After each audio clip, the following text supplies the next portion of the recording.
Bienvenue dans cette nouvelle édition du QG Week-end. Au sommaire, visite du nouveau président français Emmanuel Macron au Mali. Il a été reçu par son homologue malien Ibrahim Boubacar Keïta. Les deux chefs d'État ont réaffirmé leur engagement à coopérer pour lutter efficacement contre le terrorisme. Le COMESA, marché commun de l'Afrique orientale et australe, envisage un partenariat avec la République démocratique du Congo. Il s'agira de remédier au déficit de financement des entreprises. Et rencontre dans ce journal avec l'acteur togolais Gentil Oudénou. Il a notamment joué dans le film du réalisateur Ruben Monama, meilleur prix du court-métrage au Festival international de Lomé. Le nouveau président français récemment élu, Emmanuel Macron, était en visite au Mali.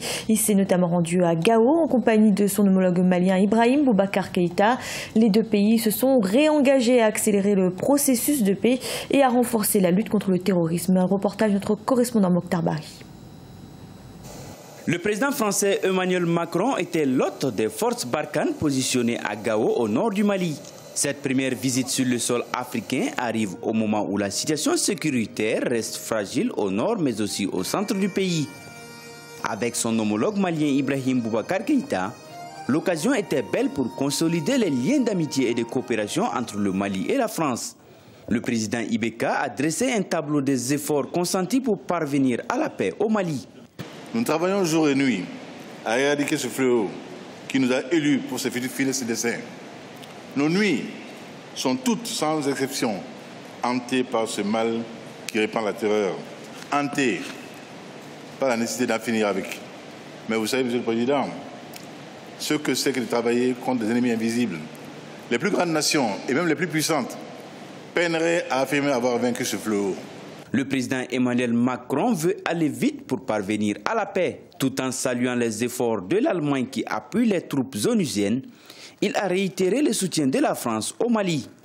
La France continuera l'engagement militaire qui est le sien, qui permet à la fois la sécurisation, le retour à la souveraineté pleine et entière sur l'intégralité du territoire et l'éradication du terrorisme islamiste. La première attente et la première réponse que nous devons apporter à la situation du Mali, c'est précisément l'application pour ce qui relève de notre part de l'intégralité des accords d'Alger et donc de la sécurisation du territoire malien. Le président français Emmanuel Macron prône l'union pour combattre les terroristes qui de plus en plus se coalisent pour attaquer. Une réunion des chefs d'État du G5 Sahel a été suggérée par les deux chefs d'État. Une réunion qui devrait probablement se tenir en juin prochain. En Tunisie, Imad Trabelsi, membre du clan de l'ancien président tunisien Ben Ali, a avoué vendredi dans une vidéo avoir contrôlé des pans entiers de l'économie. Ce sont des aveux inédits depuis la chute de l'ex-chef d'État. La vidéo a été diffusée par la télévision nationale lors d'une audition organisée par l'instance Vérité et Dignité chargée de recenser les violations des droits de l'homme de ces dernières décennies. En République démocratique du Congo, l'accès au financement dans le secteur privé reste un obstacle majeur. C'est pour pallier à ce déficit que le COMESA, marché commun de l'Afrique orientale et australe, souhaite assister l'État congolais à travers un partenariat. L'accompagnement concernera notamment le secteur des mines, des transports et des télécommunications. Reportage de notre correspondant Jacques Amboka. L'accès au financement, un défi que la RDC doit relever pour son développement économique. Plusieurs entreprises font face aux difficultés de financement. D'intéressants projets restent en état embryonnaire par manque de moyens dans un pays où les opportunités sont nombreuses mais mal exploitées. Les institutions de la COMESA, dont la TD Bank et l'Agence pour l'assurance en Afrique, pour ne citer que celle-là, en collaboration avec le ministère des Finances congolais, veulent créer des conditions pour remédier au déficit des financements des entreprises. Nous comptons accompagner le Congo et le gouvernement congolais dans ces projets de diversification. Le secteur des mines, l'agriculture, le secteur des transports, le secteur des télécoms offrent des opportunités et nous comptons accompagner le gouvernement et le secteur privé dans cette dynamique-là. La croissance économique enregistrée en RDC a structurellement chuté au cours des 2 dernières années. Cette chute vertigineuse s'explique par la baisse des prix des matières premières sur le marché mondial, rendant encore difficile l'accès au financement des entreprises. La dégradation de la situation économique et financière a conduit également à une baisse des investissements à un ralentissement de l'activité économique intérieure et à une contraction des recettes publiques internes, facteurs qui, combinés à une réduction des entrées des capitaux extérieurs, ont entraîné une forte diminution des moyens de financement de l'économie. Avec un portefeuille passé de 1,5 à 4,2 milliards de dollars américains en 5 ans, l'expérience et les moyens que dispose la TD Bank et d'autres institutions financières de la COMESA sont des opportunités pouvant booster l'économie dans un pays où la diversité de l'économie prônée nécessite des moyens pour sa réalisation.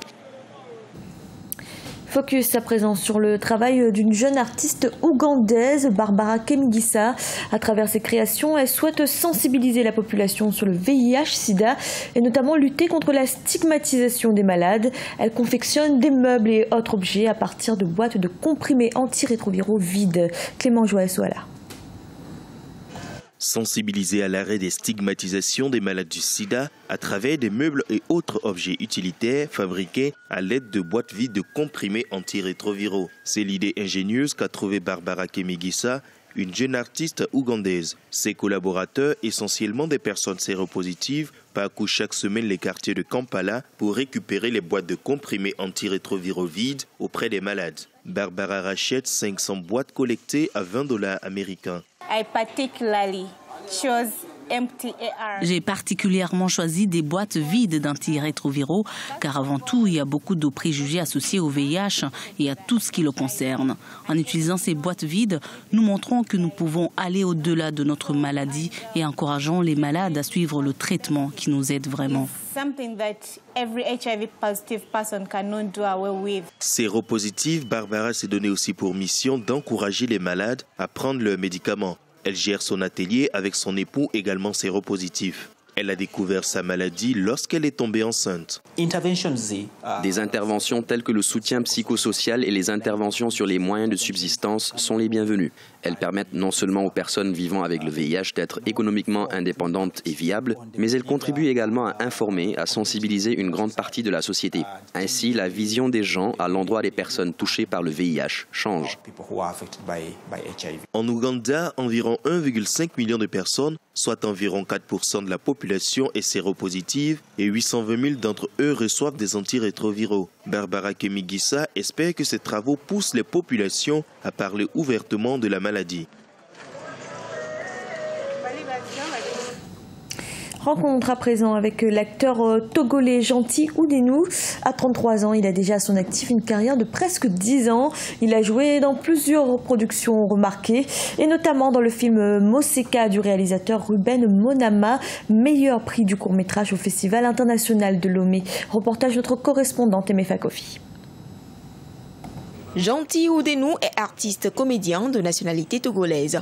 Il fait partie des jeunes qui révolutionnent le monde du cinéma au Togo.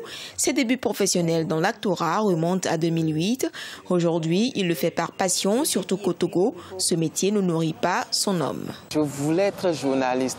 Et pour moi, quand j'ai découvert le cinéma, j'ai vu, tiens, l'un de mes directeurs disait, voir une fois vaut mieux qu'entendre parler 10 000 fois. Du coup, pour moi, l'actorat, c'est le meilleur, ou bien c'est ce qu'il fallait que je fasse pour vraiment atteindre ce que je me suis fixé comme but, d'être la voix des sans-voix.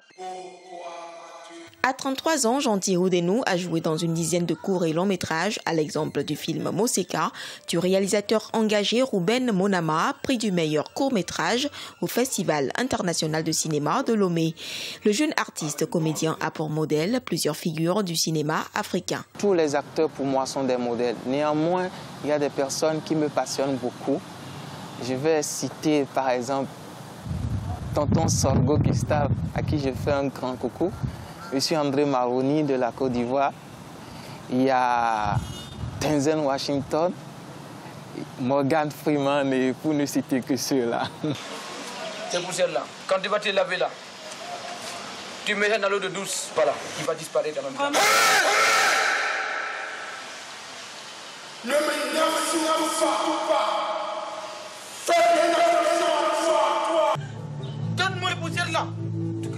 Celui qui a remporté en 2016 le prix de la meilleure interprétation masculine au Festival international de films des apprenants a suivi une formation en réalisation mais a fini dans l'actorat. Aujourd'hui, Gentil Oudénou continue de se perfectionner dans des ateliers de formation. Le jeune acteur entend plus tard remporter des Oscars et se voir dérouler des tapis rouges afin d'honorer l'Afrique et son pays, le Togo. Ce journal a été réalisé par l'ensemble de la rédaction. Merci de l'avoir suivi. Retrouvez dans un instant une nouvelle édition de l'information.